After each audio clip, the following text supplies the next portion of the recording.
In the wee hours of the morning, the sound of the phone ringing like a harbinger of disaster had jolted me out of bed.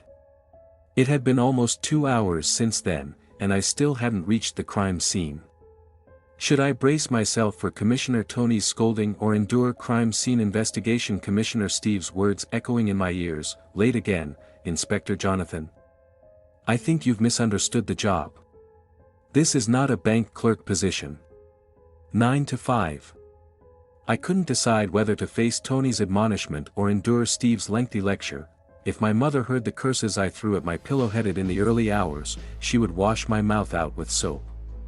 The scenarios I had concocted in my mind were taking on a supernatural dimension as the monstrous creature called traffic refused to yield. Finally, when I arrived at the crime scene, Commissioner Steve and his team were just disembarking from the crime scene investigation vehicle. As he glanced at me, unable to taunt me today, I imagined his frustration and took a deep breath beside Commissioner Tony. Another murder had been committed, and familiar traces were once again evident. Did I make it on time, Commissioner? We were late, Jonathan. We were late again. Is it the work of the same killer again? It seems so. There's something off about this case, Jonathan. What it is, I don't know, but I don't feel at ease. It feels like we're doing something wrong somewhere. Yes, it was true that we had done something wrong somewhere. Otherwise, why couldn't the entire Homicide Bureau, led by Commissioner Tony for weeks, catch a killer? There was definitely something we had overlooked. Our research, investigations, findings, and diagnoses were not leading us down the right path. As we struggled, the ruthless killer continued to commit murders effortlessly. So far, 4 people, 2 women and 2 men, had been killed using different suicide methods. The only identical thing was a deflated blue balloon emerging from their esophagus. It all started 22 days ago. A retired colonel was found dead in his home by his assistant who took care of household chores. The cause of death was a gunshot wound to his left temple. Initially, we had thought it was suicide. All the evidence pointed in that direction. The still-held gun in his left hand, the residue of gunpowder on his fingers, the writings in the notebook on the table describing his unwillingness to live. The strange drawings. The elderly colonel seemed to have ended his life unable to bear the boring retired life and loneliness. It didn't take us long to realize that it wasn't the case. In the study, Joseph sat in a revolving chair in front of the mahogany desk. His head slightly tilted to the right, blood flowing from his left temple had formed a subtle fold on his white shirt collar. The bullet that entered quietly from the left caused considerable damage as it exited from the right side of his head. While trying to endure the sight, I looked at the evidence that made us realize this wasn't a suicide. No, the evidence I was looking at wasn't a balloon. We could only take it in our hands the day after the forensic pathologist finished the autopsy. What I was looking at was a laptop that the crime scene investigation police were about to remove from its place to put in the evidence bag. It was right in front of the man, on the table. The open screen was dark, but a tiny light, as if trying to hide its presence, was faintly glowing to indicate that the computer was running. I immediately stopped the crime scene investigation police. As I slid my finger on the touch surface, the screen lit up. I was faced with my own big nose on the screen. The computer was recording. The man must have wanted to document his suicide. With the help of the crime scene investigation police, we watched the recording from start to finish, shocked by what we saw. Frozen in front of the screen, the poor man, sweating beads, stared blankly at the screen as a pair of hands with black gloves seized him by the wrist, pressed a weapon against his temple, and swiftly forced him to pull the trigger on himself. The computer's recording angle only covered the victim, obscuring the identity of the killer. Following this, mysterious hands inserted a blue object, a balloon that we would learn the next day, into the victim's mouth. What made the situation even stranger was that the killer had made no effort to erase the images. He couldn't have been unaware that the computer, standing just 2 steps away, was capturing the entire incident. Like pointing out the obvious, he seemed to say, "I killed this man," emphatically. "I did it, but I will never allow you to find out who I am," as the investigation into this peculiar murder faltered. A week later, we were assigned to a new case of apparent suicide. This time, a 68-year-old woman was found dead in her home by the building manager. He had come to collect the apartment dues, and upon detecting foul odors emanating from inside, he informed the building manager. Upon opening the door, the unfortunate sight of the woman's corpse greeted them. At the head of the couch where she lay, there was a letter asserting that no one was responsible for her suicide. We assumed it was a typical suicide case. Naturally, you can deduce the temperature of the boiling water that poured over us from her head along with the blue balloon retrieved from her esophagus, as confirmed by forensic medicine, which indicated cyanide poisoning. Before we could recover from the shock of the balloon, we experienced a second shock when a package arrived at the police station addressed to Chief Inspector Tony. Inside was a CD containing footage depicting, second by second, how the unfortunate elderly woman was coerced into suicide. The video had no audio, but it was evident from the silent screams that she was terrified of the killer facing her. In the video's conclusion, the gloved hands poured poison from the woman's mouth and then inserted the infamous blue balloon. We realized that our killer contributed to these horror movie-like scenes solely with his gloved hands. Thus, we understood that he was the one responsible for the computer recording in the first murder. The crime scene investigation team or forensic medicine did not uncover any evidence to shed light on our path. In both murders, there was no sign of forced entry at the door or window. The victims must have willingly opened the door for the killer. But why would they trust someone they didn't know and let them inside? If it had been a forced entry, at least one neighbor would have heard a noise. Perhaps the killer silenced their victims with a threat of a weapon. The questions in our minds were increasing every passing second. The cybercrime police among themselves had given our killer the nickname Ghost Killer. In the camera recordings of both murders, not even a strand of the killer's hair was visible. There were no eyewitnesses, nobody had heard a soul. The only commonality between the two victims was the absence of any living relatives. They were distant or even estranged from their circle of friends. Most of their neighbors were unaware of their existence. In the following days, our paths led us to the third victim. Just when we couldn't shed light on the previous two murders, our hope reached an all-time low with a new one. Emily Elizabeth, who seemed to have committed suicide by cutting her wrists, had the same blue balloon emerging from her esophagus. She also had a farewell letter in her house, and she, too, had no living relatives. The woman, who was over 60, had never been married. She lived alone, and according to the neighbors, there was no one else claiming to be her blood relative except a woman who claimed to be her sister, but nobody had seen her lately. They didn't know where the woman lived or her full name. Despite living in this apartment for over 20 years, Emily Elizabeth had never built any intimacy with her neighbors, keeping a distant and cold demeanor, so much so that nobody among the neighbors had entered her home to share a bitter coffee for all those years. I couldn't figure out whether the reason was Emily's antisocial nature or the indifference of the neighbors. The landlord, who came to collect the rent, had discovered her body. If the greedy landlord hadn't opened the door with a spare key, who knows when the poor woman's body would have been found. Despite the victim's time of death being a few days earlier, the crime footage had reached the police on the day of the discovery. Clearly, the killer was still observing them after killing the victims, maybe even taking action to ensure they were found. Mockingly, these brutal images were sent to the police as if taunting us. The cloud of helplessness that settled over the Homicide Bureau was almost suffocating us. Like the first two murders, every door we opened was slamming shut in our faces. Our suspect, the landlord we considered, turned out to have an alibi for the estimated time of the murder. We had no information about the woman rumored to be the victim's blood sister. We didn't know how or when we would find her. Even in the packages sent to the police after the murders, we couldn't find a single clue. The packages arrived via mail, each time from a different branch. Our investigations into the branches yielded no results. As for the blue balloon, it was an ordinary balloon that could be found anywhere. Nevertheless, We visited every place in the city that sold balloons, and checked whether blue balloons had been sold in the past month. In fact, it was clear from the beginning that we couldn't trace the balloon.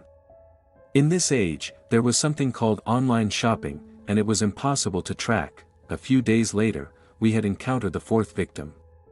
He was a retired financial advisor, aged 65. He had hanged himself with a rope he had passed through the natural gas pipes running across the ceiling of his bathroom. His body was discovered by his nephew, the only living relative of Adam. The nephew, the son of his deceased sister who had been living in Germany, used to visit his uncle every year during his annual leave, cherishing those moments. However, he hadn't received any response to his calls for the past 3 weeks. His uncle, in recent years, had almost completely severed ties with the outside world. Ever since losing his wife in a traffic accident, he had been in a psychological crisis. Moreover, in their last phone conversation, he had mentioned death and suicide. Worried about his unreachable uncle, the nephew decided to check on him and arrived at his uncle's house. Upon entering with his key, a foul smell led him to the bathroom. The scene he encountered was horrifying. Unfortunately, what he had feared had come true. Being a doctor himself, he estimated that his uncle had been dead for at least 20 days, even before our serial killer had started his spree. Though the letter we found in the victim's house seemed like evidence of suicide, a blue balloon from the forensic medicine arriving a few hours later and a CD from the package delivered to the police turned the situation into a confirmed murder. The strange thing was the time of death. According to this conclusion, the unfortunate man must have been the first victim of the killer before he even started the murders. The thought of how many more victims might be waiting in unknown houses haunted our minds. Things were getting complicated. It hadn't been more than 4 days, and we found ourselves at this remote house in the city's far corner with a new suicide report in the early hours of the morning. While the investigation into the 4 murders was still ongoing, we were now standing by the 5th victim, exchanging glances with my chief commissioner.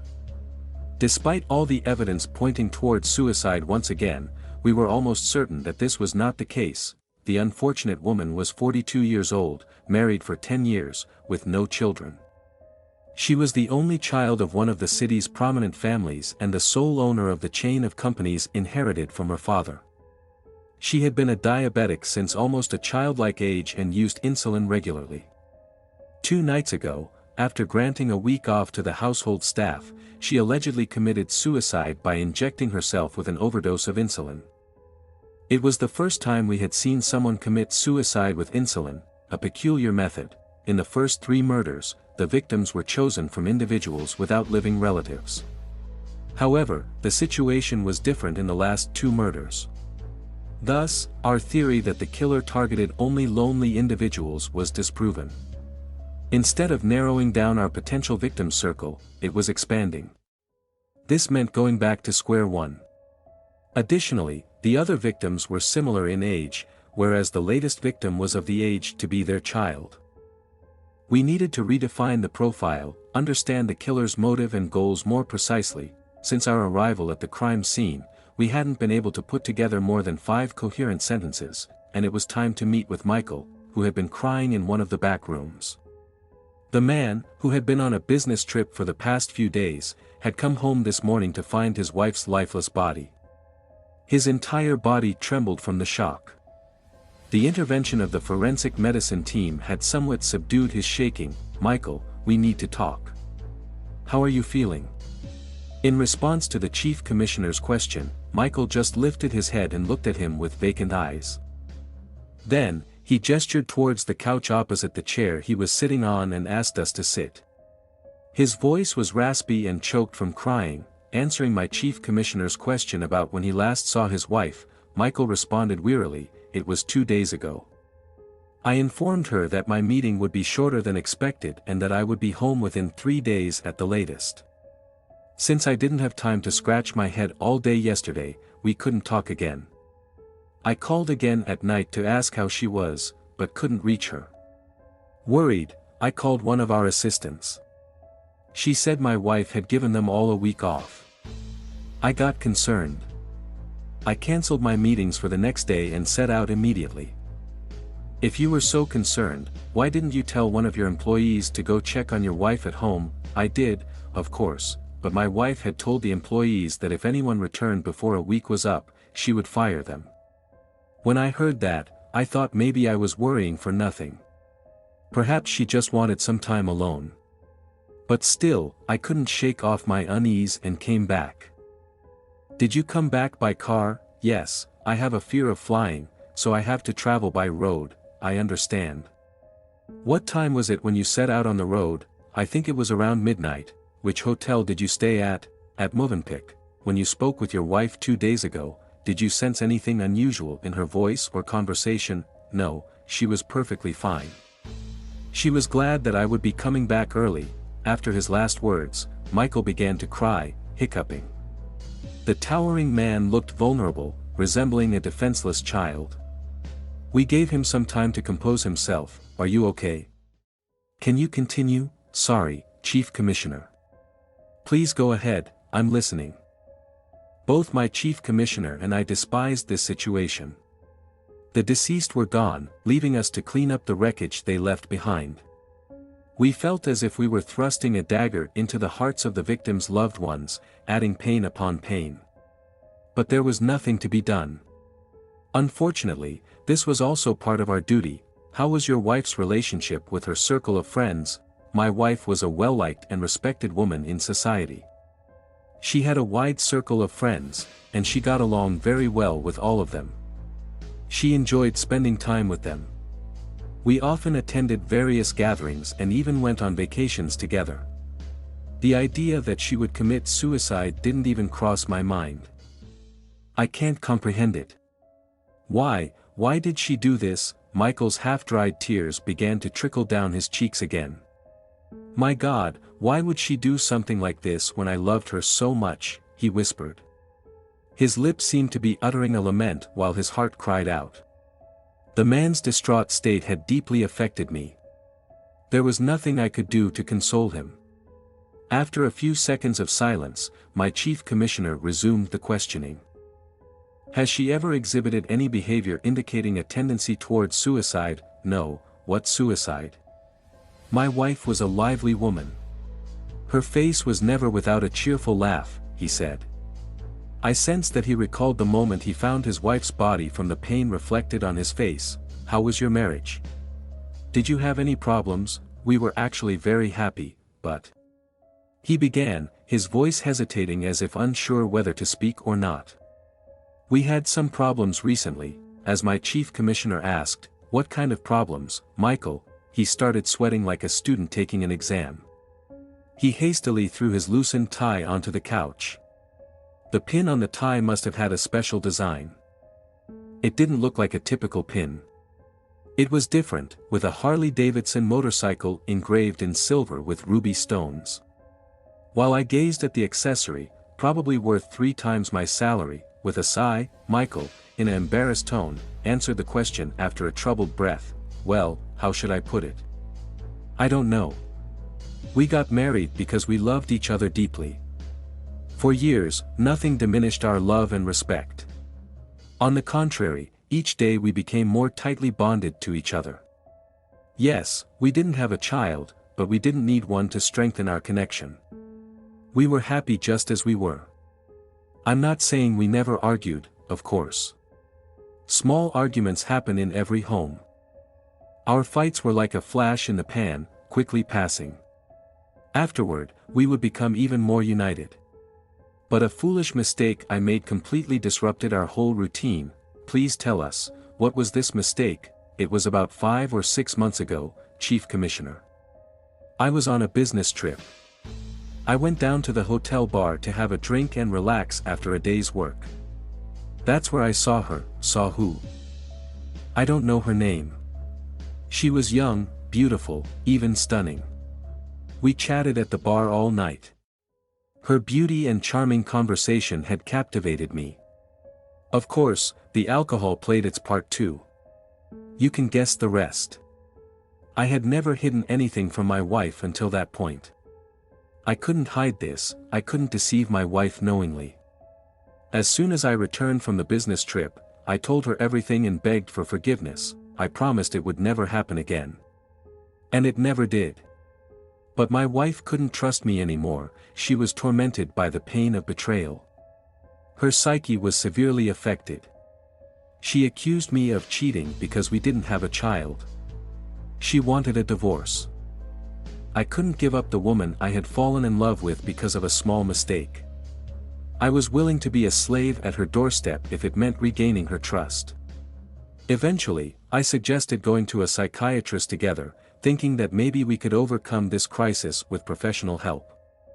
She accepted my suggestion, but she had one condition: she wanted to go to the psychiatrist alone. Even though I couldn't bear to see her suffer because of me and wanted to be by her side, I agreed to her condition. I said, however she can be happy, let it be. The therapy she received worked. Within 3 months, she became my old wife again. It was as if she had forgotten my betrayal. Everything was fine. After Michael finished speaking, he stared into space for a while. His face revealed the roller coaster of emotions he was experiencing. The silence lasted briefly, and suddenly he began to slap his temples with his hands. He cried on one hand and shouted, "If it weren't for me, if I had the courage to face the consequences, my wife would be alive now. It's all because of me." I also suspected him because he wouldn't answer the phone, sent his employees home. I thought he established a relationship with another man to get revenge on me. The reason I wanted to go back home at that late hour was more suspicion than concern. Can you believe it, Commissioner? I thought of my wife as unfaithful, just like myself. How did I think that way? How did I associate such a disgusting adjective with my wife? My God, is this how I would pay for my guilt? My wife took her own life because of me. It was up to me to calm the man down. "Michael, we don't think your wife committed suicide," I said. Instead of calming down, his eyes became even more anxious. "I don't understand, what do you mean? What is this now? Speak up, Commissioner." "What do you mean?" Ignoring the Commissioner's gaze, as if to say, "It's your job." She might have fallen victim to murder. Even though we believed it was a murder, I was aware that I shouldn't share such news with the family members without evidence. In fact, I wouldn't mind making this man, who shamelessly betrayed his wife, suffer a few more hours of guilt. However, after 5 murders, my nerves were also worn out, and whatever had to happen should happen soon.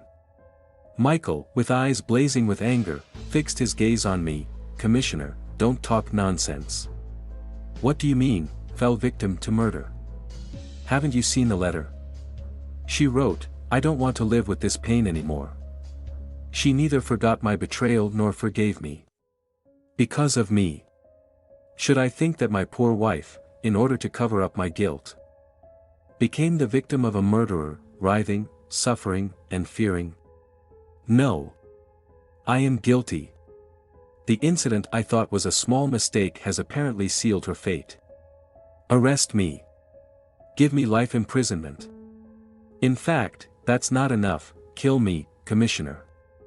Kill me." Despite the man's hoarse voice filling the room with the readiness to pay the price for betraying his wife since yesterday, unfortunately, Michael could not be judged anywhere other than by his own conscience. Anyway, in a few hours, evidence proving that this was a murder would be in our hands one after another. With a gesture from the Commissioner that indicated he didn't want me to tell him more troubles, we left Michael alone with his conscience and quickly went to meet with the employees who were called back to the house and the residents of neighboring villas. The employees began their words as if confirming the stories of the master of the house, speaking about the great love and endless passion between the husband and wife. I had to restrain myself from saying, "Don't start with your great love. If he was so in love, why did he betray his wife at the first opportunity?" Despite being first-hand witnesses to the period when, in Michael's own words, he couldn't maintain his manhood and experienced unrest, it seemed strange to me that the employees still spoke of a great love. It appeared that the love and loyalty of this wealthy team were quite different. The unfortunate woman, despite being invited to a close friend's birthday party 2 days ago, did not attend and spent the whole day at home. Her phone had not stopped ringing, and she had many conversations throughout the day. Her friend, who couldn't stop expressing her dissatisfaction with her absence from the birthday party, had called her at least 5 times. The friend's persuasive words had been in vain, and she couldn't convince the unfortunate woman to leave the house. The reason for not attending the party was not that she was in a bad mood or sick. She was expecting a guest. She had ordered the employees to prepare, but had not mentioned who the guest was. After setting up a dinner table for 2, she had instructed the 5 employees in the house and the guard waiting at the entrance of the villa to take a week off and leave the house. Who was this mysterious guest? We were certainly going to investigate and find out. The unfortunate woman's phone had already reached the police in her evidence bag. Most likely, the cybercrime unit was busy scrutinizing every detail of the phone. After reviewing the footage from security cameras located in almost every corner of the house, we might be able to find a clue that would shed light on our path. The surrounding villas were constructed far apart from each other. Apparently, one should respect privacy, they said. This was just one of the excuses invented by the society's elites to avoid proximity to neighbors. Where was our modest but warm neighborhood, and where was this emotionally vacant neighborhood within luxury? Even though it was a known fact that nobody knew anything about anyone on this street, we couldn't pass by without asking a few questions about the victim. The result turned out just as we had anticipated. They didn't have much information related to the matter. When we arrived at the police station, we found police officer Rachel watching the murder video at her desk. The ruthless killer had wasted no time in presenting his work, having neither eaten nor drunk. The horror on Rachel's face was evident at that moment. So much so that she didn't even notice our arrival. Startled by the voice of my chief inspector asking, "What's going on, Rachel?" she looked up. At that moment, she had a crumpled expression on her face, staring at the gloved hands that had injected insulin into the poor woman. She turned her sorrowful gaze to Chief Inspector Tony. "I can't take it anymore, Chief Inspector. For God's sake, let's do something. Let's find this murderer already. I especially can't bear him mocking us like this. I feel so helpless." "Okay, my girl, okay. We will find him. Trust me. I promise you, we will find that despicable bastard." While the chief inspector's words somewhat calmed Rachel, the cloud of sadness still lingered in her eyes. She replayed the images on the screen, froze the frame, and got up from her desk. "I can't watch this brutality again, Chief Inspector. With your permission, I'd like to leave early today." "Of course, you can go, Rachel. But before you leave, there's a task I want to assign to you." Rachel instinctively got ready without realizing it. She was a determined police officer, and I wouldn't be surprised if she were promoted to assistant commissioner soon. "Command, Chief Inspector," she said. The hopelessness in her voice seemed to dissipate. "Since the first murder, this balloon ritual has been gnawing at my mind, as if it's familiar to me from somewhere. I have a request related to this matter." "I understand, Chief Inspector. You want me to investigate whether similar rituals have been used in past murders." "Rachel, are you reading my mind, my girl?" Rachel responded to Chief Inspector's question with a slight smile. "Jonathan. I haven't forgotten you either. Find the niece of the 4th victim. We've been waiting for her to come to the station and give a statement for days. I have a lot of questions to ask her. She mentioned that her uncle was undergoing psychological treatment, claimed not to know his doctor, but she will research and find out who he is. There has been no word from the man since that day. Also, find out the name of the psychiatrist of the unfortunate 68-year-old woman from her husband. Now, both of you can go. We'll watch the video tomorrow morning. We've seen enough brutality for today." The next day, we were at the entrance of the homicide department at the same time as Chief Inspector. This time, I wasn't late, and I could sense a faint trace of pride in Chief Inspector Tony's eyes. At that moment, for perhaps the umpteenth time, I promised myself to take my job more seriously. When we entered, Rachel was waiting for us. It didn't even occur to me that she would have completed the task Chief Inspector gave her. as it had only been 15 hours since we last saw each other. Without waiting for Chief Inspector Tony to take off his coat and sit at his desk, I started talking to find out the reason for her excitement. What happened, Rachel?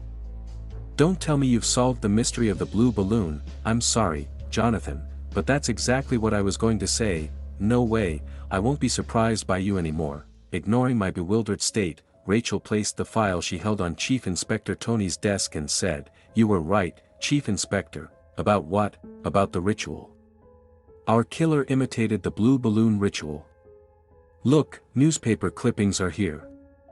I rushed to the library as soon as I left here yesterday.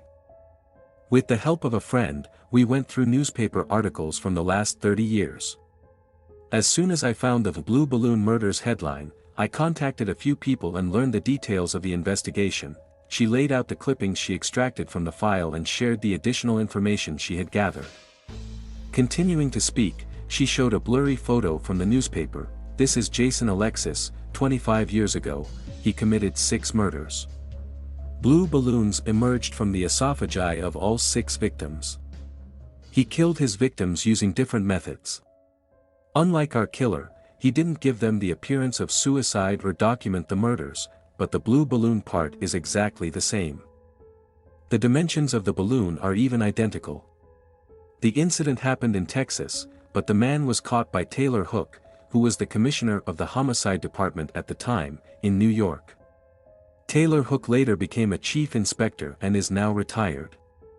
I called him and learned all the details. The infamous killer is still in prison, serving his time here," she said. "Before you ask, Chief Inspector, the prison director is expecting you in an hour." I told him that it's necessary to take Jason Alexis's statement for the murder investigation.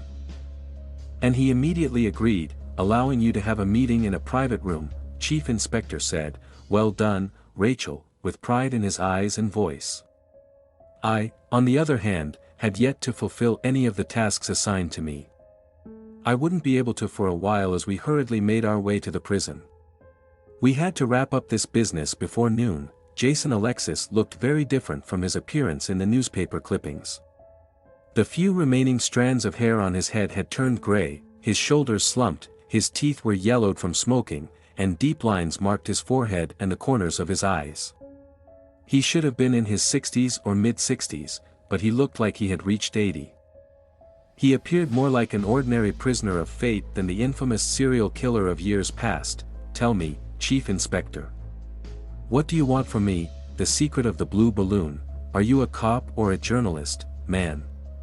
What are you going to do with the secret of the blue balloon?" "Look, Jason. There have been a series of murders in the city for the past 3 weeks. 5 people have been killed, so what? I've been inside for 25 years. You don't think I'm the one committing these murders, do you?" "No, I know you didn't commit those murders.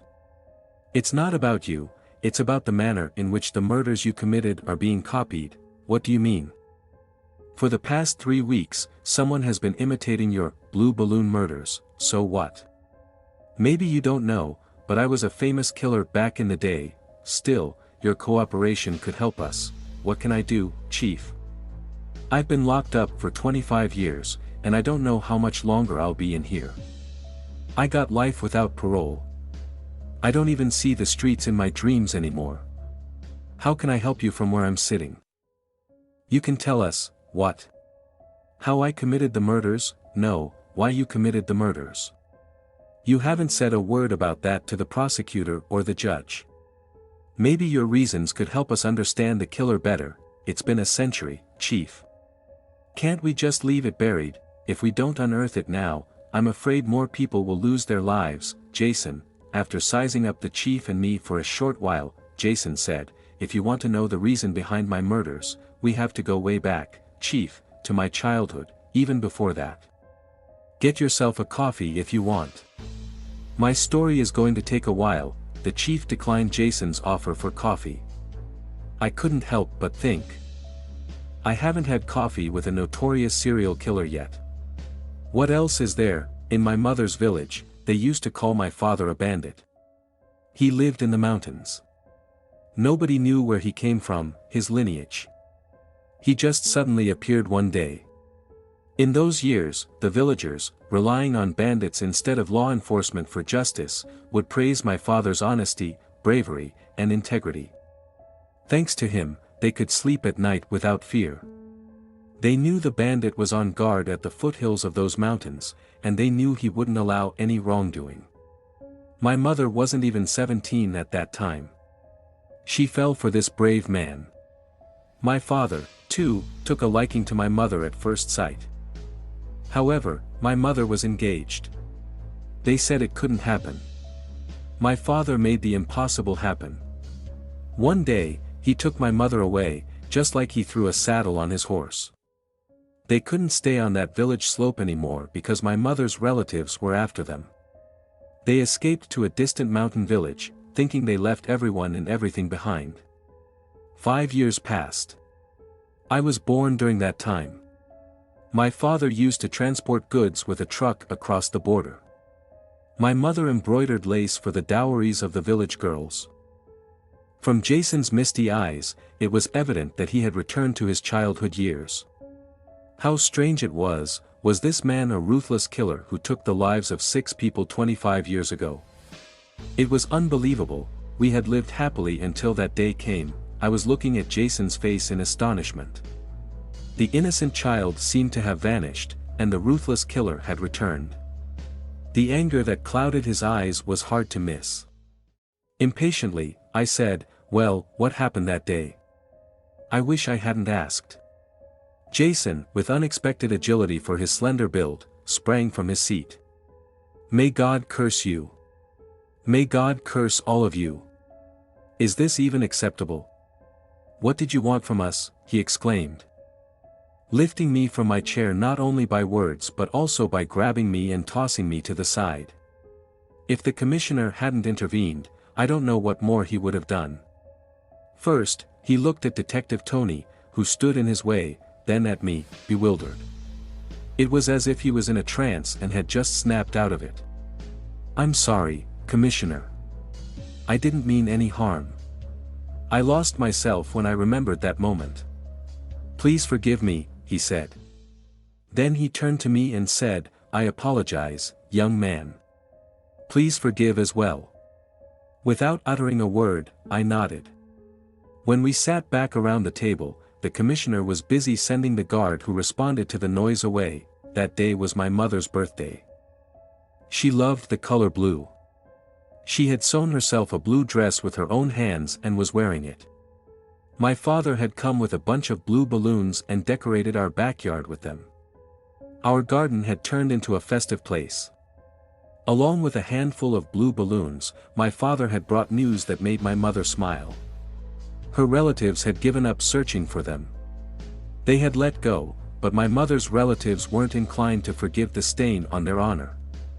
I wish the person who brought the good news to my father had mentioned this as well. Maybe everything could have been very different that day. But it wasn't. That day was the last day I was happy. They had found our whereabouts. We didn't even understand how it happened. Suddenly, everything turned into a battlefield. They shot my father down with a bullet. In fear, I hid inside the bread oven in the backyard. The blue balloon that my father had hung on the oven door with his own hands, unaware of the disaster that had befallen us, slipped off its string and fell in front of me. Silently, it extinguished and shrunk. As if they would see me if they saw it, I quickly grabbed the deflated balloon. There were 5 of them. They attacked my mother. They were doing harm to her. Does a person cry out of fear? I hadn't cried. To avoid crying, I had stuffed the balloon I squeezed into my mouth. If I hadn't, maybe I would have cried. A piercing silence settled in the room. The serial killer, the ruthless killer, the vile killer Jason had left again. In his place, a tiny child sat before us with a crumpled blue balloon in his hand. Both the commissioner and I had witnessed numerous cases like this over the years. In those moments, our consciences would repeatedly ask the question of who the real victim was. But there was nothing we could do. Regardless of the reason, no crime could go unpunished, the commissioner broke the silence that I didn't know how long had lasted. "Why didn't you tell all this in court, Jason? Your sentence would have been lighter." "No need, Commissioner. I haven't lived since that day. If I lived with the dream of the day I would take my revenge. For years, I was tossed from one city to another. From one orphanage to another, from one correctional facility to the next. It's tough to be alone, Commissioner. Still, I grew up, somehow survived. I searched a lot for those bastards. It took me years to find them, and finally, I found them and took my revenge. My mother and father's souls found peace. I have no regrets. If I confessed, what would have happened if I got out 3 or 5 years ago?" Detective Tony nodded, indicating his agreement with Jason. "Does no one else know what you've just told us? Is this the first time you're telling someone?" he asked. "No, one more person knows, Commissioner. After committing the murders, I had the intention of surrendering, but my job wasn't done yet. I also had to kill the scum who betrayed my father to my mother's relatives. Poor father had trusted him and revealed his secret. Exposed his whereabouts. After learning he was in New York, I came here. I had to serve his punishment, and I did, but within 3 days, Taylor Commissioner caught me as if she had placed me there herself. In the court where I was brought, a decision was made to determine my mental stability. For 3 months, I was placed under the supervision of a special clinic and a doctor. He and his assistant did some therapy or something to me. I won't deny it, that doctor worked hard to get words out of my mouth. Finally, one day, I told my story from start to finish. Before telling it, I made him swear not to tell the truth to anyone, not even his assistant. Daniel Albert is the doctor's name."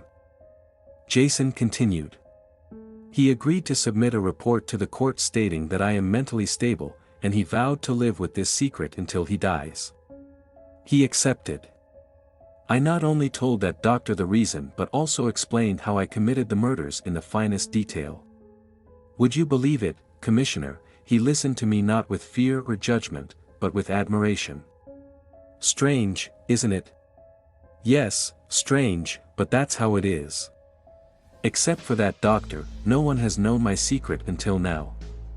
Now, it's you and this young man. You won't tell anyone, right, Commissioner? Don't worry, Jason. Your secret will remain with us. But we need to find this doctor you're talking about.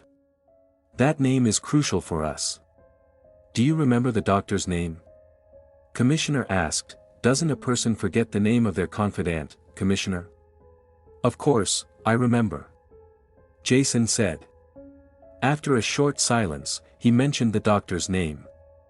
"Daniel Albert, we're talking about 25 years ago, Jason. How old would this man be now? How should I know, Commissioner? I didn't take his age along with me. He should be in his years. I don't know how old I am, I forgot that too." After getting out of prison, Commissioner called Rachel. He was going to ask her to search the system for the psychiatrist Daniel Albert. Before he had a chance to explain his request, Rachel had found something again, and we needed to return to the police station immediately. I was thinking about what she might have found without even getting up from the computer, but I learned that she had completed the task that Commissioner had given me last night. To be honest, I was a bit upset. At this rate, this girl was going to outshine me. I wished I hadn't postponed the task Commissioner gave me last night to today and had roamed the city all night to find the man's nephew. At this rate, not only my mother but I would also be surprised that they made me a commissioner in the Homicide Bureau. As soon as we entered, Rachel placed a file in front of us.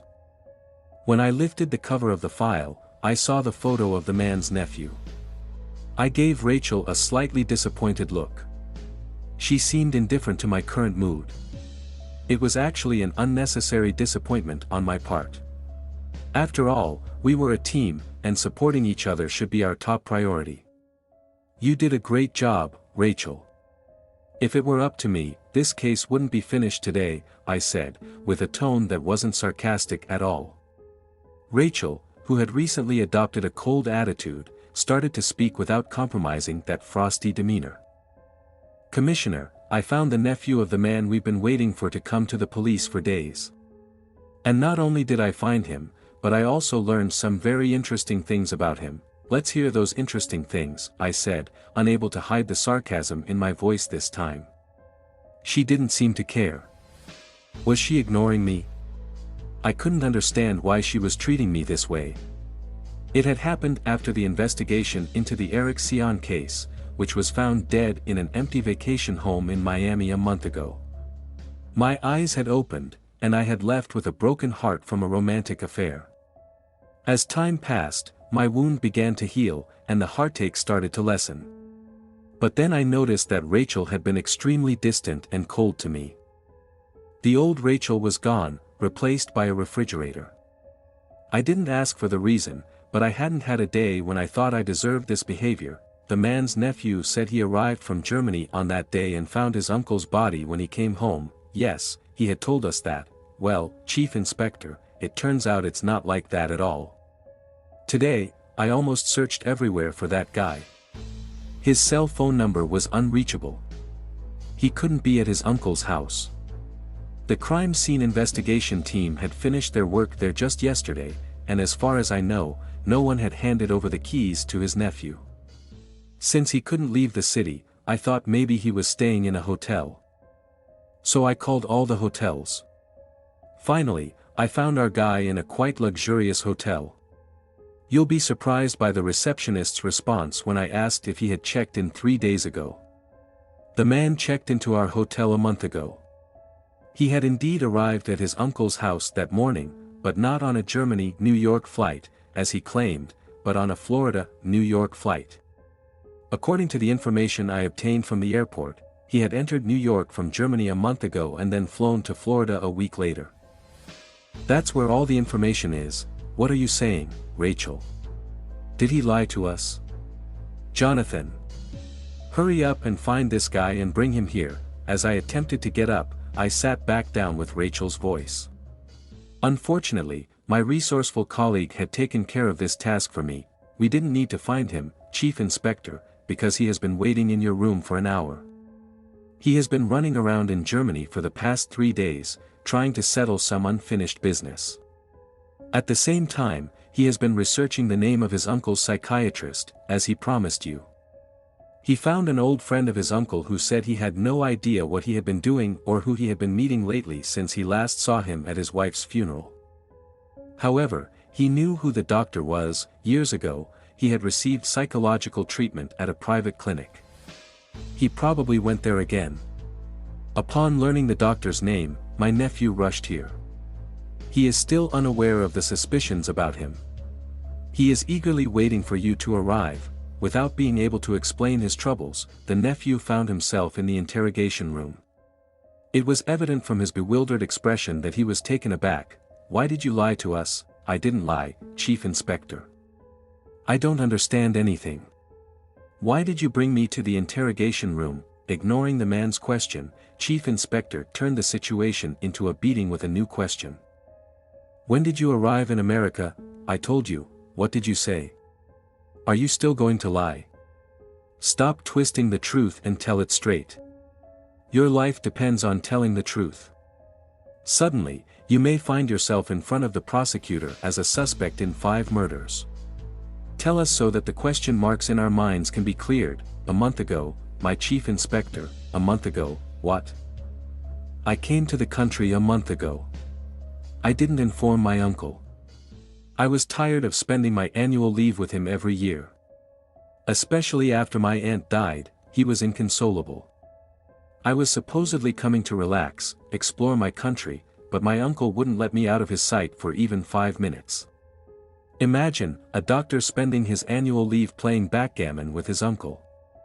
I had returned to Germany more tired, with my head spinning like a pot. Sometimes, I would make excuses about not getting permission and would enjoy my vacation here without visiting my uncle. Even though I couldn't stand being with him, I couldn't bear to disappoint him. I would say I got 3 or 4 days off and definitely visit him. I was going to do the same again. First, I came to New York. My girlfriend was with me. Of course, I didn't inform my uncle. How would he know I was in the city? He hadn't left the house. Besides, this time I wasn't alone. I was excited about vacationing with Helga. I didn't even notice how time passed with Helga by my side. We had also arranged a short vacation in Florida. Helga was going back to Germany from there, and I was going to call my uncle and tell him that I would visit him for a few days. Whether the man was trembling out of fear or because of the cold air in the interrogation room, I don't know, but his eyes, shifting between me and the chief inspector, showed unmistakable concern as he spoke. Meanwhile, my uncle wasn't answering my calls. I got worried. I also felt a bit guilty. In our last meeting, he had talked about wanting to die, not finding pleasure in living. I couldn't bear it. That morning, I left Helga in Florida and came to New York. I swear to you, Chief Inspector, I have no connection to any murders or anything like that. Why did you lie to us? What harm would it have been to say that you entered the country a month ago? We wouldn't have arrested you for that, surely. How could you not predict that your lie would be exposed with a little investigation? I don't know, Chief Inspector. Honestly, I don't know why I did such a stupid thing. I felt like I had to continue the lie I told my uncle. As if he would find out that I deceived him. Maybe I was ashamed. Later, when I learned that my uncle had become a victim of a murder, a greater fear enveloped me. I didn't want to attract suspicions to myself for no reason. Believe me, I didn't kill my uncle. Ask Helga if you want. She will tell you that I'm not the murderer. With Chief Inspector asking for Helga's contact information, the man's face seemed to brighten. I was sure he thought, we've got this. Without allowing him to relax, I decided to make him uneasy again and said, I'm afraid not even Helga can save you. The murders started after you came to the country. What do you have to say about that? At that moment, I was unaware that I was smirking. No. It's just a coincidence, just a coincidence. I'm not a killer. I'm a doctor. I swore to save lives, not to take them. Please, Commissioner, let me go. Realizing that he couldn't tell his troubles to me, the man turned his gaze to Chief Inspector Tony.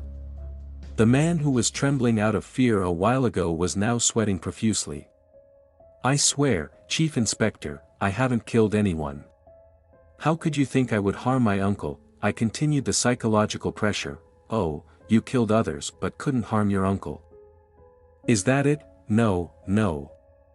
I didn't say that. I can't harm anyone.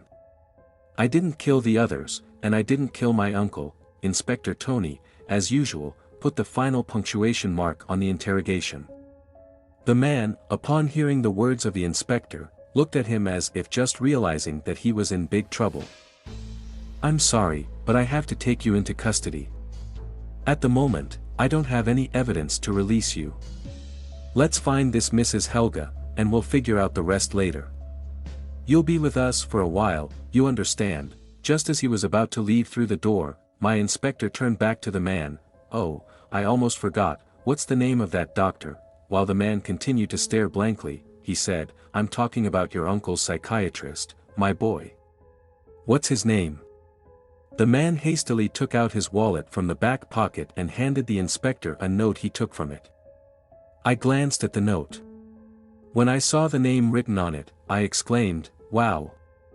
No way. In surprise, the continuation of our story will be with you shortly. Don't forget to subscribe to the channel and turn on notifications to not miss the new stories. Thanks for your support.